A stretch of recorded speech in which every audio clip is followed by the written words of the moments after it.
Hello and welcome to all. Learning book के इस video में हम करेंगे 29 अप्रैल 2020 के करंट अफेयर के महत्वपूर्ण प्रश्नों को। आइए फिर बिना विलंब किए शुरुआत करते हैं आज के अपने पहले प्रश्न का। आज का पहला प्रश्न है, हाल ही में किस देश ने आर्कटिक क्षेत्र में रूसी और चीनी प्रभाव को कम करने के लिए ग्रीनलैंड को 92 करोड़ रुपए की आर्थिक मदद देने की घोषणा की है। ग्रीनलैंड को 92 करोड़ रुपए आर्थिक मदद देने की घोषणा करने वाला देश अमेरिका है। इससे अमेरिका की इस मदद को आर्कटिक क्षेत्र में रूसी और चीनी प्रभाव को कम करने की दृष्टि से भी देखा जा रहा है। हालांकि अमेरिका के राष्ट्रपति डोनाल्ड ट्रंप ने अभी कुछ महीने पहले ही ग्रीनलैंड को अपनी खरीदने की भी इच्छा जाहिर की थी। तो ग्रीनलैंड को मदद देने वाला देश कौन सा है? ये देश अमेरिका है। ऑप्शन बी करेक्ट हो जाएगा। नेक्स्ट क्वेश्चन है, हरियाणा के मुख्यमंत्री मनोहर लाल खट्टर ने बताया कि कोरोना वायरस महामारी के बीच राज्य में रिपोर्टिंग करने वाले सभी पत्रकारों को कितने लाख रुपए का बीमा सरकार देगी। तो ये 10 लाख रुपए तक का बीमा सरकार दे रही है जो भी रिपोर्टर हरियाणा में इस कोविड-19 के दौरान पत्रकारिता का काम कर रहे हैं, रिपोर्टिंग का काम कर रहे हैं। इसी तरीके से केंद्र सरकार ने डॉक्टरों को 50 लाख रुपए तक का बीमा देने की घोषणा की है।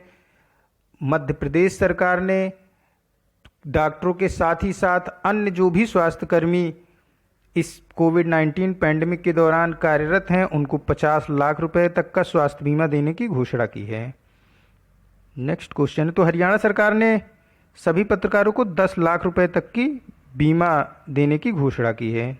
नेक्स्ट क्वेश्चन है, चीन ने हाल ही में विश्व स्वास्थ्य संगठन के लिए कितने करोड़ डॉलर के अतिरिक्त अनुदान की घोषणा की है? अतिरिक्त अनुदान की घोषणा की है पूछा जा रहा है क्वेश्चन में। देखिए, चीन ने जो अतिरिक्त अनुदान दिया है वो 3 करोड़ रुपए का है। इससे पहले भी चीन 2 करोड़ रुपए का जो है इसमें राशि अनुदान दे चुका था, लेकिन 2 करोड़ के बाद 3 करोड़ का अतिरिक्त अनुदान दिया है। तो कुल टोटल 5 करोड़ रुपए चीन ने WHO को दिया। हुआ क्या कि विवादों में चल रहा है अभी WHO। अमेरिका के राष्ट्रपति द्वारा इनका जो है जो चंदा अमेरिका के राष्ट्रपति जो अमेरिका से अनुदान आता था WHO को, उसे रोकने की घोषणा कर दी उन्होंने। तो फिर उनके घोषणा के बाद चाइना ने इसको अपना 3 करोड़ रुपए का अतिरिक्त अनुदान देने की घोषणा कर दी। WHO के रोल जो WHO का रोल है इस कोविड-19 पैंडेमिक के दौरान कई देशों द्वारा ये रोल आलोचनाओं के घेरे में है। और इसी बीच अमेरिका के राष्ट्रपति ने अपनी जो भी अनुदान राशि दी जाती थी WHO को अमेरिका की तरफ से उस पर रोक लगा दी।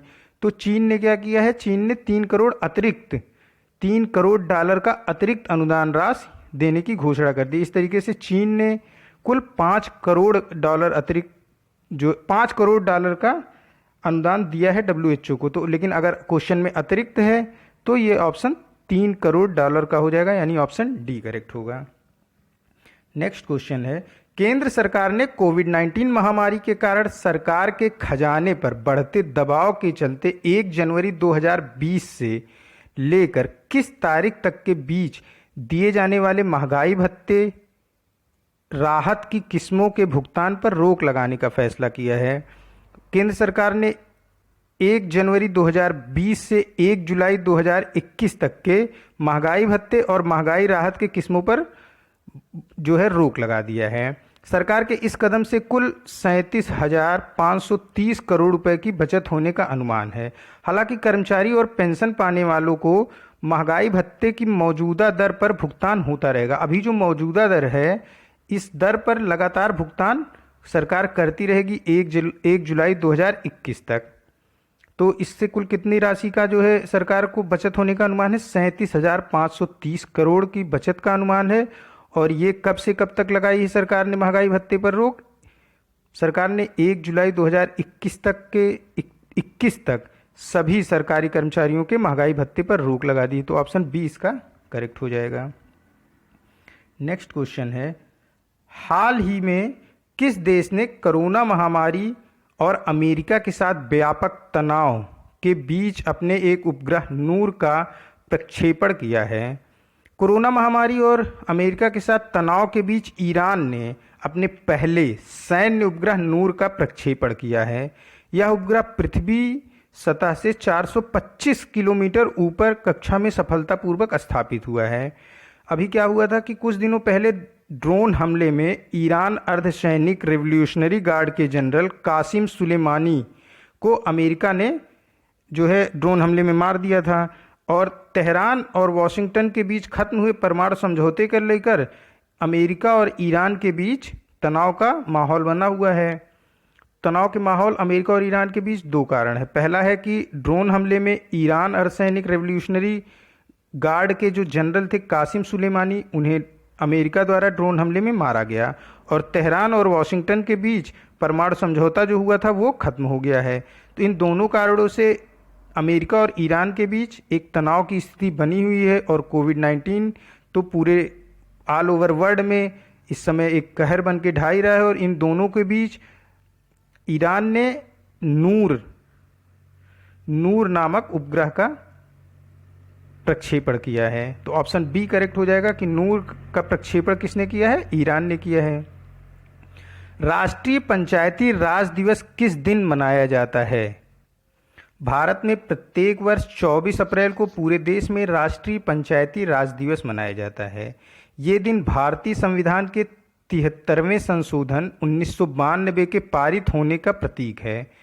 हुआ क्या था कि 24 अप्रैल 1992 को 73वां संशोधन किया गया संविधान में, और इस संशोधन में एक नया भाग 9th जोड़ा सम्मिलित किया गया और पंचायत के नाम का उल्लेख किया गया, और ये लागू कब हुआ? 24 अप्रैल 1993 को इस कानून को लागू कर दिया गया। इस कानून ने संविधान में एक नई 11वीं अनुसूची को भी जोड़ा गया था, जिसमें पंचायतों की 29 कार्यकारी विषयों को भी जोड़ा गया था। उस सूची में पंचायत की 29 कार्यकारी विषयों को जोड़ा गया था।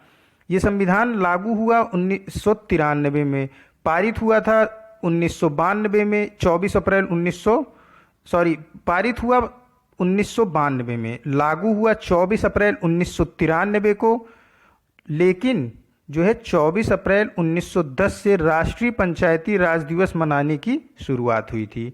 लागू तो 24 अप्रैल 1993 को हुआ था, लेकिन कब से मना रहे हैं हम लोग राष्ट्रीय पंचायती राज दिवस? ये सन 2010, 24 अप्रैल 2010 को पहला राष्ट्रीय पंचायती राज दिवस मनाया गया था। तो भारत में राष्ट्रीय पंचायती राज दिवस कब मनाया जाता है? ये 24 अप्रैल को मनाया जाता है। ऑप्शन डी करेक्ट होगा। नेक्स्ट क्वेश्चन है, किस राज्य सरकार ने कोरोना वायरस के मद्देनजर सिगरेट, बीड़ी, गुटखा, जर्दा, सुपारी, हुक्का, ई सिगरेट समेत सभी तंबाकू पदार्थों के उपयोग और बिक्री पर रोक लगा दिया है? ये झारखंड सरकार ने सारे तंबाकू पदार्थों की बिक्री पर रोक लगा दिया है। हालांकि केंद्र सरकार द्वारा भी सारे तंबाकू उत्पाद की बिक्री पर रोक लगाया गया था, लेकिन झारखंड ने उपयोग और बिक्री पर दोनों पर रोक लगा दिया है। क्या कि जो है कोविड-19 थूकने से भी ये फैल रहा है, क्योंकि जो स्लाइवा है वो बाहर आएगा, तो अगर किसी इन्फेक्टेड व्यक्ति को ये है और वो रोड पे थूकता है तो इससे भी फैलने की संभावना है। इसी के मद्देनजर सरकार ने सभी प्रकार के तंबाकू उत्पादकों पर तंबाकू के उपयोग और बिक्री पर रोक लगाया है। तो ऑप्शन सी झारखंड इसका करेक्ट ऑप्शन होगा 7वें क्वेश्चन का। 8वां क्वेश्चन है, जैव प्रौद्योगिकी विभाग डीबीटी ने कितनी कंपनियों को चुना है जिन्हें कोविड-19 का टीका विकसित करने के लिए धन मुहैया कराया जाएगा? डीबीटी ने कुल 3 कंपनियों को चुना है जिन्हें कोविड-19 का टीका विकसित करने के लिए धन मुहैया कराया जाएगा। ये 3 कंपनियां कौन कौन सी हैं? एक है कैंडिला हेल्थ केयर लिमिटेड, दूसरी है भारत बायोटेक इंटरनेशनल लिमिटेड, तीसरी है serum Institute of India private limited. DBT ने कोविड-19 के टीके को विकसित करने के लिए इन्हीं 3 कंपनियों को धन मुहैया कराने का काम किया है। तीनों कंपनियों को एक बार मैं फिर से रिपीट कर दे रहा हूं, Cadila health care limited, Bharat Biotech international limited, Serum Institute of India private limited. तो ऑप्शन डी इसका करेक्ट हो जाएगा कि डीबीटी द्वारा 3 कंपनियों को धन मुहैया कराया जा रहा है। नेक्स्ट क्वेश्चन है, हाल ही में गोदावरी नदी क्षेत्र में निवास करने वाले आदिवासी आबादी के बीच कोविड-19 परीक्षण के लिए किस राज्य सरकार को निर्देश देने के लिए सर्वोच्च न्यायालय में एक याचिका दायर की गई है? देखिए, पहले तो ये जान लेते हैं कि जो गोदावरी नदी घाटी क्षेत्र है, ये कहाँ कहाँ है? गोदावरी नदी घाटी क्षेत्र है आपका आंध्र प्रदेश, तेलंगाना, उड़ीसा और छत्तीसगढ़ तक ये विस्तारित है। तो आंध्र प्रदेश, तेलंगाना, उड़ीसा, छत्तीसगढ़ तक गोदावरी नदी का घाटी क्षेत्र विस्तारित है। और जो याचिका दायर की गई है उसमें, उस याचिका में आंध्र प्रदेश को जो है परीक्षण के लिए निर्देश देने के लिए याचिका दायर की गई है। याचिका में कहा गया है कि गोदावरी नदी क्षेत्र जहां आदिवासी आबादी निवास करती है, ये निवास और आदिवासी आबादी निवास करती है, ये पोलावरम सिंचाई परियोजना वाले क्षेत्र के समीप है। पोलावरम सिंचाई परियोजना आंध्र प्रदेश की एक बहुत ही महत्वाकांक्षी सिंचाई परियोजना है और इसी के समीप जो है आदिवासी निवास करते हैं। इसीलिए ये याचिका दायर की गई है कि आंध्र प्रदेश को ही ये दिया जाए आदेश कि ये इनका परीक्षण कराने का जिम्मा आंध्र प्रदेश सरकार को दिया जाए। जो आदिवासी आबादी हैं इनका परीक्षण का जिम्मा आंध्र प्रदेश सरकार को दिया जाए, क्योंकि पोलावरम सिंचाई परियोजना के ही पास ये आदिवासी आबादी निवास करती है और पोलावरम सिंचाई परियोजना आपके आंध्र प्रदेश में है। हालांकि गोदावरी नदी घाटी क्षेत्र कहाँ तक विकसित है? ये आंध्र प्रदेश से तेलंगाना, उड़ीसा और छत्तीसगढ़ तक विस्तृत है। तो ऑप्शन बी इसका करेक्ट हो जाएगा कि याचिका में सर्वोच्च न्यायालय में ये कहा गया है कि आंध्र प्रदेश सरकार को निर्देश दिया जाए कि ये आदिवासी आबादी जो कहाँ निवास करती है, जो गोदावरी नदी घाटी क्षेत्र में निवास करती है, उनका कोविड-19 परीक्षण कराए। नेक्स्ट क्वेश्चन है, वैश्विक rating agency Standard and Poor's के अनुसार वित्त वर्ष 2020-21 में भारत की विकास दर निम्न में से कितनी प्रतिशत होगी? देखिए, जो वैश्विक रेटिंग एजेंसी है स्टैंडर्ड एंड पुअर्स, इसने पहले जो अनुमान लगाया था 3.5 उससे घटाकर अब 1.8% कर दिया है। पहले वैश्विक रेटिंग स्टैंडर्ड एंड पुअर्स के अनुसार भारत की 2020-21 की जो जीडीपी ग्रोथ होती वो थी 3.5, लेकिन अभी कोविड-19 के बाद इसने इसको घटाकर 1.8% कर दिया है। तो ऑप्शन ए करेक्ट हो जाएगा। कुछ और देख लेते हैं कि जो और भी रेटिंग एजेंसियां हैं उसने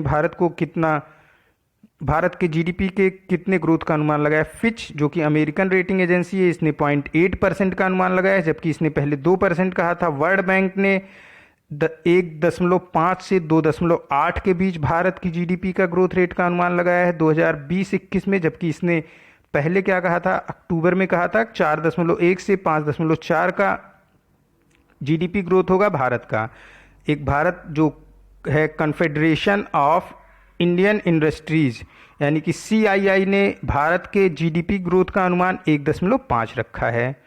तो यहाँ पे जो स्टैंडर्ड एंड पुअर्स है उसने कितना दर का अनुमान लगाया है? इसने कहा है 1.8% की ग्रोथ होगी भारत की वित्त वर्ष 2020-21 में।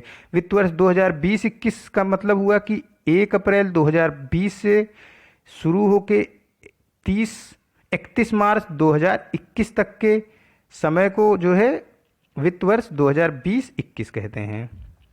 नेक्स्ट क्वेश्चन है, पाकिस्तान क्रिकेट बोर्ड की अनुशासनात्मक समिति ने भ्रष्टाचार के आरोप में बल्लेबाज उमर अकमल के क्रिकेट के सभी प्रारूपों में खेलने पर कितने साल का प्रतिबंध लगा दिया है? उमर अकमल के सभी क्रिकेट प्रारूपों के खेलने पर 3 साल का प्रतिबंध लगाया गया है। अकमल पर आरोप था कि सट्टेबाज ने मैच फिक्सिंग के लिए उनसे संपर्क किया था, लेकिन उन्होंने इसकी जानकारी बोर्ड को नहीं दी थी। इसी वजह से उन पर 3 साल का प्रतिबंध लगाया गया है। अकमल ने अक्टूबर 2019 में अपना आखिरी अंतर्राष्ट्रीय क्रिकेट मैच खेला था। अकमल ने पाकिस्तान के लिए कुल 16 टेस्ट मैच, 121 वनडे और 84 T20 मैच खेला है अभी तक, और उन पर 3 साल का प्रतिबंध लगा दिया गया है। नेक्स्ट क्वेश्चन है, हाल ही में किस देश ने मानवाधिकार आयोग ने बताया कि नाबालिग रहते हुए अपराध करने वालों को अब मौत की सज़ा नहीं दी जाएगी? ये देश है सऊदी अरब।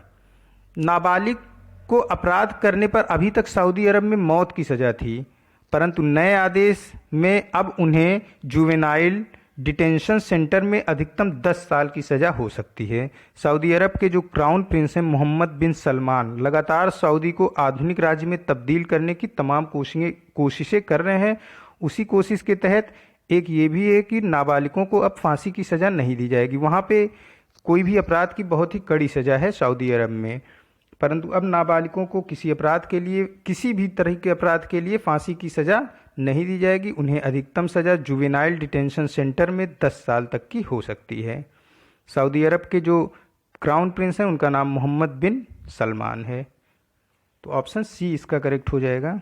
नेक्स्ट क्वेश्चन है, सबसे ज़्यादा सैन्य खर्च करने वाले देशों की सूची में भारत कितने स्थान पर पहुंच गया है? सबसे ज़्यादा सैन्य खर्च करने वाले देशों की सूची में भारत तीसरे स्थान पर पहुंच गया है। अमेरिका और चीन के बाद भारत का स्थान तीसरा है। स्टॉकहोम स्थित थिंक टैंक ने कहा है कि वैश्विक सैन्य खर्चे के मामले में 2019 में अमेरिका और चीन के बाद भारत का तीसरा स्थान था। ऐसा पहली बार हुआ कि जब सैन्य खर्च के मामले में शीर्ष 3 देशों में 2 एशिया के हैं और अमेरिका आपका है। पहले नंबर पे अमेरिका, दूसरे नंबर पे चाइना और तीसरे नंबर पे इंडिया। तो शीर्ष 3 देशों में 2 एशिया के हैं। भारत तीसरे स्थान पे है इस समय सैन्य खर्च में। नेक्स्ट क्वेश्चन है, कोविड-19 के कारण किस देश में 27 जुलाई से 14 अगस्त तक होने वाले बहुपक्षीय हवाई युद्धाभ्यास पिच ब्लैक 2020 को रद्द कर दिया गया है? देखिए, ये जो पिच ब्लैक युद्धाभ्यास होता था यह ऑस्ट्रेलिया में होना था। पिच ब्लैक युद्धाभ्यास रॉयल ऑस्ट्रेलियन एरोस्पेस द्वारा आयोजित एक द्विवर्षीय युद्धाभ्यास है। ये प्रत्येक दूसरे वर्ष होता था। इस अभ्यास में विश्व भर की सेनाओं को एक साथ सहभागिता करने का अवसर प्रदान होता था। इस अभ्यास में पूरे विश्व की जो भी सेनाएं चाहती थी वो आके एक साथ सहभागिता करती थी और अपना अभ्यास करती थी। इस युद्धाभ्यास में 2018 में भारतीय वायुसेना ने भाग लिया था। तो पिच ब्लैक युद्धाभ्यास 2020 रद्द किया गया। ये कहाँ होना था? ये ऑस्ट्रेलिया में होना था। पिच ब्लैक 2020 युद्धाभ्यास ऑस्ट्रेलिया में होना था। पिच ब्लैक बहुपक्षीय हवाई युद्धाभ्यास है। इसमें कई सारे देश एक साथ भाग लेते हैं। अभी ये द्विवर्षीय 2 साल में एक बार ये होता है। 2018 में इसके पहले हुआ था, 2020 में होना था, लेकिन कोविड-19 की वजह से इसे रद्द कर दिया गया है। तो इसका ऑप्शन डी ए करेक्ट हो जाएगा, ऑस्ट्रेलिया। नेक्स्ट क्वेश्चन है, अमेरिका के राष्ट्रपति डोनाल्ड ट्रंप ने हाल ही में किसको आर्थिक सहयोग और विकास संगठन में अमेरिका का अगला दूत नियुक्त किया है? ये है मनीषा सिंह। ऑप्शन सी, मनीषा सिंह को अमेरिका के राष्ट्रपति डोनाल्ड ट्रंप ने हाल ही में आर्थिक सहयोग और विकास संगठन में अमेरिका का अगला दूत नियुक्त किया गया है। मनीषा सिंह वरिष्ठ भारतीय अमेरिकी राजनयिक हैं। मनीषा सिंह अभी जो है अमेरिका में विदेश विभाग में सहायक मंत्री हैं। आर्थिक सहयोग और विकास संगठन का मुख्यालय फ्रांस पेरिस में है। आर्थिक सहयोग और विकास संगठन विश्व व्यापार को आगे बढ़ाने का कार्य करता है। मनीषा सिंह ने वॉशिंगटन के अमेरिकन विश्वविद्यालय से इंटरनेशनल लॉ में पोस्ट ग्रेजुएट की पढ़ाई की है। इस समय जो आर्थिक सहयोग और विकास संगठन है उसमें कुल 36 देश इसके सदस्य हैं। तो ऑप्शन सी इसका करेक्ट हो जाएगा। नेक्स्ट क्वेश्चन है, इंडिया रेटिंग्स एंड रिसर्च ने अपने 2020-21 के आर्थिक विकास के अनुमान को 3.6% से घटाकर कितने फीसदी कर दिया है? इंडिया रेटिंग्स एंड रिसर्च ने 3.6% से घटाकर इसे 1.9% कर दिया है। और फिर से एक बार मैं रिपीट कर दूं, फिच ने भारत की जीडीपी को 0.8% ग्रोथ अनुमान लगाया है 2020-21 के लिए। वर्ल्ड बैंक ने भारत की ग्रोथ रेट को 1.5 से 2.8% का ग्रोथ रेट अनुमान लगाया है। CII यानी कन्फेडरेशन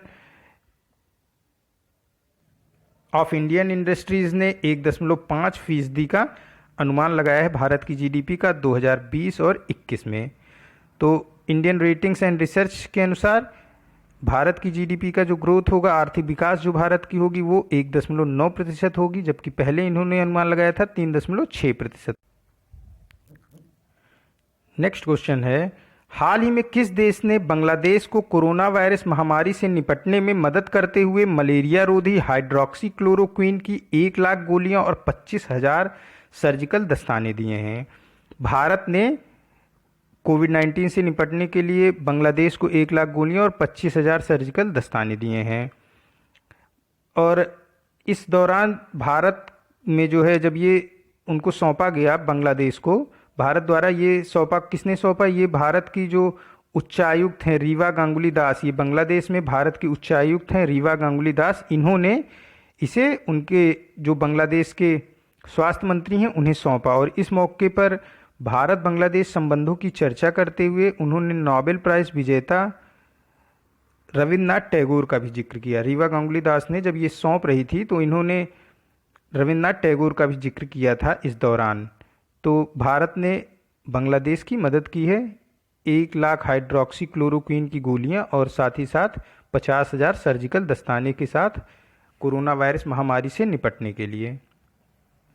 नेक्स्ट क्वेश्चन है, बॉलीवुड की उस अभिनेत्री का नाम बताइए जिसे live it real live it raw शीर्षक से JBL अभियान का ब्रांड एम्बेसडर नियुक्त किया गया है। JBL क्या है? JBL एक कंपनी है जो कि हेडफोन, ईयरफोन, साउंड बॉक्स बनाती है। और कई लोग आप में से JBL का हेडफोन या ईयरफोन इस्तेमाल भी करते होंगे। और भी JBL सिर्फ ऑडियो उपकरण बनाती है जिससे सुना जाता है। और इस JBL का फुल फॉर्म क्या है? जेम्स बुलो लॉरिंग्स, ये व्यक्ति थे जिन्होंने JBL की स्थापना की थी। जो JBL कंपनी के फाउंडर हैं जेम्स बुलो लॉरेंस, इन्हीं के नाम पे इसका नाम JBL है। JBL ने सारा अली खान को अपना ब्रांड एम्बेसडर बनाया है। तो ऑप्शन डी इसका करेक्ट हो जाएगा। सारा अली खान JBL की इस समय ब्रांड एम्बेसडर बन गई हैं और इन्होंने एक चलाया है अभियान, live it real live it raw शीर्षक से JBL अभियान चलाया है और उसी की ब्रांड एम्बेसडर आपकी सारा अली खान हैं। नेक्स्ट क्वेश्चन है, उस व्यक्ति का नाम बताइए जो 7 सदस्यीय समिति का अध्यक्ष है, जो कोविड-19 के कारण प्रभावित होने वाले छात्रों के परीक्षा और शैक्षणिक कैलेंडर की देखभाल करता है। देखिए ये हैं आपके RC कुल्हड़, बी ऑप्शन RC कुल्हड़ जो है कोविड-19 के कारण प्रभावित होने वाले छात्रों के परीक्षा और शैक्षणिक कैलेंडर की देखभाल करते हैं। UGC ने लॉकडाउन के बीच ऑनलाइन शिक्षण को बढ़ावा देने के लिए और परीक्षा और शैक्षणिक कैलेंडर के बीच एक सामंजस्य स्थापित करने के लिए 7 सदस्यीय समिति का गठन किया है, जिसके अध्यक्ष RC कुहड़ हैं। RC कुहड़ केंद्रीय विश्वविद्यालय हरियाणा के कुलपति रहे हैं। जो RC कुहड़ इसके 7 सदस्यीय समिति के अध्यक्ष हैं, ये केंद्रीय विश्वविद्यालय यानी कि सेंट्रल यूनिवर्सिटी हरियाणा की जो है उसमें कुलपति भी रह चुके हैं। नेक्स्ट क्वेश्चन है, किस देश के सेंट्रल बैंक ने HDFC बैंक में 1.01% की हिस्सेदारी खरीदी है? यह है चीन का People's Bank of India. Central bank जैसे हमारे यहाँ की रिजर्व बैंक ऑफ इंडिया है। रिजर्व बैंक ऑफ इंडिया का क्या काम है? ये सारे बैंकों के ऊपर एक नियंत्रण रखती है, सारे बैंकों के लिए एक नियम को बना के रखती है कि आपको इसी प्रकार काम करना है। हर देश का अपना एक सेंट्रल बैंक होता है। भारत का central bank Reserve Bank of India है, ठीक उसी तरीके से चीन का central bank People's Bank of China है। तो इसमें क्वेश्चन यही था कि किस देश के सेंट्रल बैंक ने HDFC बैंक में 1.01% की हिस्सेदारी खरीदी है? ये चीन का सेंट्रल बैंक है जिसका नाम पीपुल्स बैंक ऑफ चाइना है। HDFC का क्या फुल फॉर्म है? HDFC का फुल फॉर्म है housing development finance corporation. HDFC का जो मुख्यालय है वो मुंबई में है। इसकी टैगलाइन है वी अंडरस्टैंड योर वर्ल्ड, हम आपकी दुनिया को समझते हैं। नेक्स्ट क्वेश्चन है, भारतीय मंत्रालय का नाम बताइए जिसने मंत्रालय की प्रभावशीलता और पहलों के रिकॉर्ड करने और उन पर नज़र रखने के लिए युक्ति नाम से वेब पोर्टल लॉन्च किया है। मानव संसाधन विकास मंत्रालय ने युक्ति नाम से एक वेब पोर्टल लॉन्च किया है। युक्ति का क्या फुल फॉर्म है? Young India combating Covid with knowledge technology and innovation. मतलब कि यंग भारत जो है मुकाबला कर रहा है कोविड-19 का नॉलेज टेक्नोलॉजी और नवाचार से। ज्ञान, टेक्नोलॉजी और नवाचार से यंग इंडिया मुकाबला कर रहा है कोविड-19 से। यही युक्ति का फुल फॉर्म है, young India combating Covid with knowledge technology and innovation. युक्ति का ये फुल फॉर्म है। युक्ति मानव संसाधन और विकास मंत्रालय के प्रयासों और पहलों की निगरानी और रिकॉर्ड रखेगा। ये जो भी प्रयास कर रहे हैं मानव संसाधन विकास मंत्रालय का तमाम प्रयास कोविड-19 के खिलाफ रहा है, कोविड-19 से निपटने के लिए रहा है, तो इन सबका रिकॉर्ड रखेगा कौन सा? वेब पोर्टल युक्ति। इसका उद्देश्य क्या है?